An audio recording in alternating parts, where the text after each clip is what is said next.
आप जब प्रातः कालीन उठें तो पहले उठने का नियम लें कि सूर्योदय के 1 घंटा पहले हम उठेंगे। देखो हमारी प्रार्थना मानना। तो इस समय सूर्योदय कई बजे होता है? लगभग 6 बजे, 6:30 बजे करते हैं।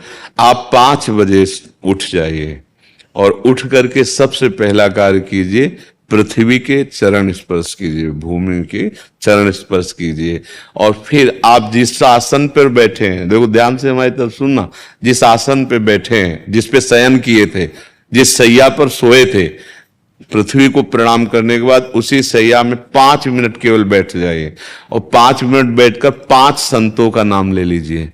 जैसे हम लोग श्री स्वामी हरिदास जी की जय, हरिवंश महाप्रभु की जय, हरिराम व्यास जी की जय, नागरीदास जी की जय, श्री ध्रुवदास जी की जय। 5 संतों के नाम याद कर लीजिए। इसके बाद नीचे उतरिए और पहले जो अपने माता पिता, अगर वो शयन कर रहे हैं तो कोई बात नहीं है, अगर वो शयन नहीं कर रहे हैं तो पहले जाकर माथा रखकर उनको प्रणाम कीजिए।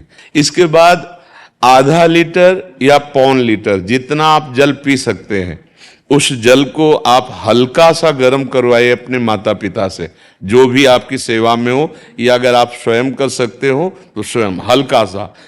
अगर 500 ग्राम पी जाए तो और अच्छी बात है, और इससे ज्यादा पी जाए तो अच्छी बात है। वज्रासन में बैठना आता है? वज्रासन जानते हो आप लोग? देखो वज्रासन, वो देखो बैठ रहे हैं, ये दोनों पैरों को ऐसे करके इससे बैठकर जल पिया जाए। ये आपके ब्रह्मचर्य की रक्षा करेगा, कब्ज नहीं होने देगा और आपके मस्तिष्क की गर्मी को ठंडा करेगा। ऐसे वज्रासन में बैठकर धीरे धीरे 5 या 10 मिनट में जल पिया जाए, एकदम न पिया जाए। गिलास में लेकर के 500 ग्राम जल धीरे धीरे उसको पिया जाए। फिर इसके बाद आपको 100-200 कदम टहलना है। फिर इसके बाद आप शौच जाइए।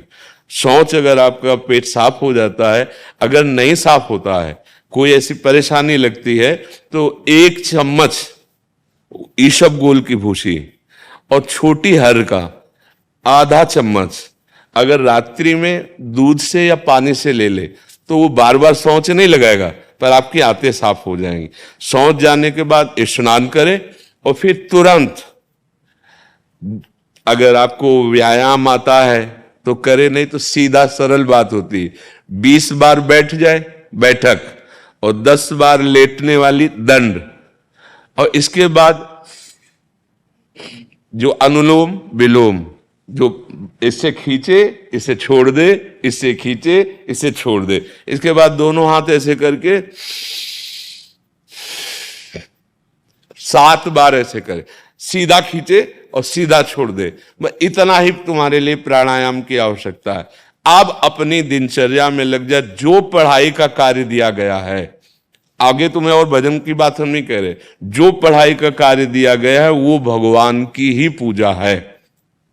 आपकी दिनचर्या जो आपको अपने गुरुजी या टीचर जी को जाके प्रमाणित करनी है, कल जो पढ़ाई गई थी आज के लिए, वो आप सुबह सुबह उस समय व्यायाम के बाद, तो आप देखना आपकी स्मृति बहुत प्रवीण हो जाएगी। अच्छा, ये आपकी प्रातःकालीन दिनचर्या है। जब आप अपने गुरुदेव के पास स्कूल जाएं, तो हमें आजकल का तो अब पता नहीं, पर हम लोग जब जाते थे तो अपने गुरुजी को प्रणाम करते थे। तो जो स्कूल में आपको पढ़ाई पढ़ा रहे हैं वो तो बात है, अब आपको जो हम खास बात बताना चाहते हैं वो कि देखो अभी छोटे छोटे बच्चे हो, बच्चों में कुछ बच्चे ऐसे गंदे बच्चे होते हैं जिनके गंदी बातें दिमाग में आ जाती हैं और गंदी बातें वो करने लगते हैं आचरण में। आप लोग इतना तो जानते ही होंगे कि गंदी बातें किसे कहते हैं। आप लोगों के पास अगर मोबाइल है तो कभी गंदी बात देखना नहीं। कोई भी बच्चा अगर गंदी बात दिखाए तो अपने टीचर से या अपने माता पिता से जाके शिकायत करनी चाहिए, वो बहुत हानिकारक होती है। कभी कोई भी गंदी बात अपने द्वारा नहीं होनी चाहिए। अभी आप नवीन जीवन धारण किए हुए हैं, आप भगवान की प्राप्ति, देश की भक्ति और बहुत अच्छे अच्छे पदों में जा सकते हैं। अच्छे पवित्र आचरण और पवित्र संस्कार।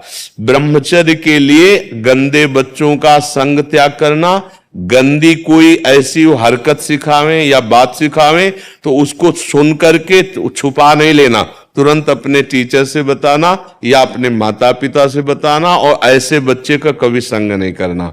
और रात्रि के सोते समय ये जरूर ध्यान देने वाली विशेष बात है, रात्रि के सोते समय जो भगवान का नाम प्रिय, जैसे इन लोगों ने आप लोगों को बताया राधा वल्लभ सिंह, तो सोते समय बस प्रार्थना करो कि हे प्रभु, आज दिन हमारा जो भी गलती हुई हो वो हमको आप प्रार्थना करते हैं कि आप हमें समझाओ क्या हमसे गलती हुई। अगर पूरी दिन